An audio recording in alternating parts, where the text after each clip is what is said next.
Hi అండి, నమస్తే. అందరూ బాగున్నారని ఆశిస్తున్నాను. ఈరోజు నేను ఇంట్లో మిక్స్చర్ ప్రిపేర్ చేశానండి. అది మీతో షేర్ చేసుకోవాలనుకుంటున్నాను. దానికోసం ఒక బౌల్ తీసుకొని 2 కప్స్ శనగపిండి తీసుకోవాలండి. అదేవిధంగా 2 స్పూన్ల వరిపిండి తీసుకోవాలి. 1 స్పూన్తో కారం తీసుకోవాలి. 1/2 టీ స్పూన్ జీరా పౌడరు, కొద్దిగా బేకింగ్ సోడా తీసుకోవాలి. ఇవన్నీ బాగా కలిసేటట్లు కలుపుకొని కొద్దిగా వాటర్ వేసుకొని గట్టిగా కలుపుకోవాలండి. 1 టేబుల్ స్పూన్ సాల్ట్ కూడా వేసుకొని మొత్తం అంతా గట్టిగా కలుపుకోవాలి. ఇలా మనకి జంతికలు వేసుకునే ముద్దలాగా రావాలి.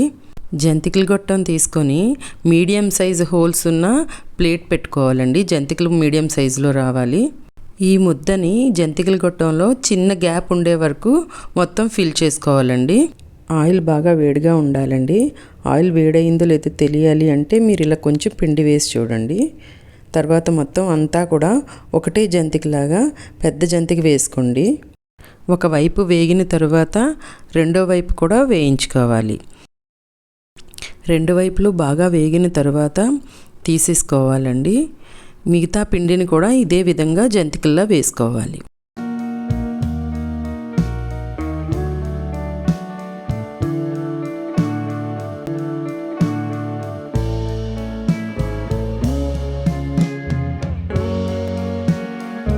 పిండి మొత్తం జంతికలు వేసుకున్న తర్వాత అదే బౌల్లో 1 కప్పు శనగపిండి, 2 టేబుల్ స్పూన్స్ వరిపిండి, 1 టీ స్పూన్ కారం, కొద్దిగా పసుపు, నేను కొద్దిగా ఇంగువ వేస్తున్నానండి, డైజెషన్కి మంచిదని. మీకు నచ్చితే వేసుకోండి, లేదంటే స్కిప్ చేసేయండి. అదేవిధంగా కొద్దిగా baking soda, 1 teaspoon salt కూడా వేసి మొత్తం అన్నీ కలిసేలాగా కలుపుకోవాలండి. కొద్దిగా వాటర్ పోస్తూ కలుపుకోవాలండి.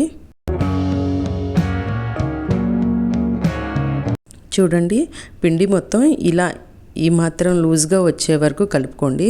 మరీ పలుచగా కలిపేసినా బాగోదు, గట్టిగా కలిపినా బాగోదండి. ఇలా దోశ బ్యాటర్ లాగా కలుపుకోండి. కడాయిలో ఆయిల్ బాగా వేడెక్కిన తర్వాత మీ దగ్గర ఇలాంటిది బూందీ చేసేది ఉంటే ఓకేనండి, లేదంటే ఇలాంటిది ఉన్నా పర్వాలేదండి. మీ దగ్గర ఇది కూడా లేదు అని అంటే ప్రతి ఒక్కరింట్లోని ఇలాంటిది కంపల్సరీ ఉంటుంది కదండి, దీంతోనైనా కొంచెంగా చేసుకోవచ్చు. ఆయిల్ మొత్తం బాగా వేడెక్కిన తర్వాత గరిటెతో కొద్దిగా తీస్తూ ఇట్లా వేసుకోవాలండి. వేస్తూ ఉంటే చూసారా కిందకి బూందీ వస్తుంది. ఎక్కువ వేయకండి, ఎక్కువ వేసారంటే అట్టులాగా మొత్తం అతికిపోతుంది. మొత్తం కొద్దిగా వేసి ఆపేయండి. 2 మినిట్స్ తర్వాత ఇలా కలుపుతూ ఉండాలండి. అప్పుడే మనకి బూందీ విడివిడిగా అవుతుంది. ఇలా కలుపుతూ మీడియం ఫ్లేమ్లో పెట్టి వేయించుకోవాలండి. బూందీ చాలా త్వరగా వేగిపోతుందండి. జంతికలకే మనకు కొంచెం టైం పడుతుంది, కానీ బూందీ త్వరగా అయిపోతుంది. బూందీ మొత్తం వేగిన తర్వాత తీసేసుకోవాలండి. మిగిలిన పిండిని కూడా ఇదే విధంగా వేసుకోవాలండి. బూందీ అయిపోయిన తర్వాత అదే కడాయిలో పల్లీలు వేయించుకోవాలండి. నేను ఈ కప్తో 2 కప్పులు పల్లీలు వేయించుతున్నానండి. మీకు ఎన్ని కావాల్స్తే మీ ఇష్టాన్ని బట్టి వేయించుకోవచ్చు. మా ఇంట్లో కొంచెం పల్లీలు ఎక్కువ ఇష్టపడతారు కాబట్టి నేను ఎక్కువ వేశాను. మీడియం ఫ్లేమ్లో పెట్టుకొని జాగ్రత్తగా వేయించుకోవాలండి, మాడిపోకుండా. పల్లీలు కూడా బాగా వేయించుకొని తీసుకున్న తర్వాత వేపిన శనగపప్పు అంటారు కదండి, పొట్నాల పప్పు, అది కూడా వేయించుకోవాలి. నేను వేపిన శనగపప్పు ఒక చిన్న బౌల్తో కొంచెం తీసుకున్నాను. వేపిన శనగపప్పు మీ ఇష్టం అండి, మీకు నచ్చితే వేసుకోండి, లేదంటే స్కిప్ చేసేయండి. వేపిన శనగపప్పు ఎక్కువసేపు వేగక్కర్లేదండి, త్వరగా అయిపోతుంది. ఒక 2-3 మినిట్స్ వేయించి తీసేయండి.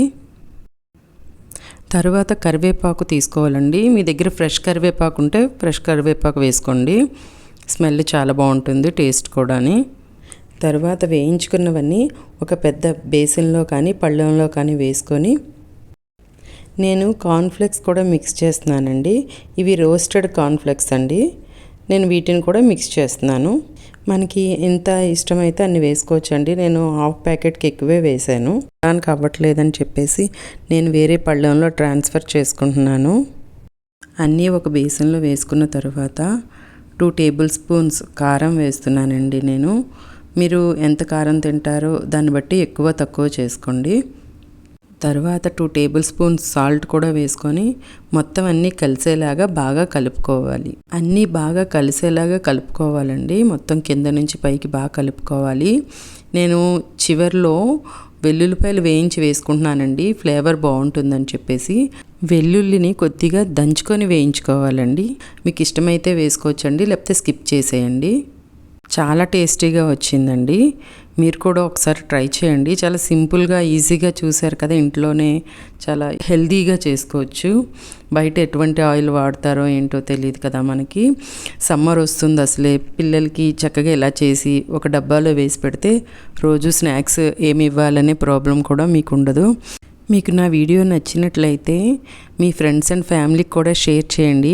నా ఛానల్ని సబ్స్క్రైబ్ చేసుకోవడం మర్చిపోకండి, లైక్ చేయండి.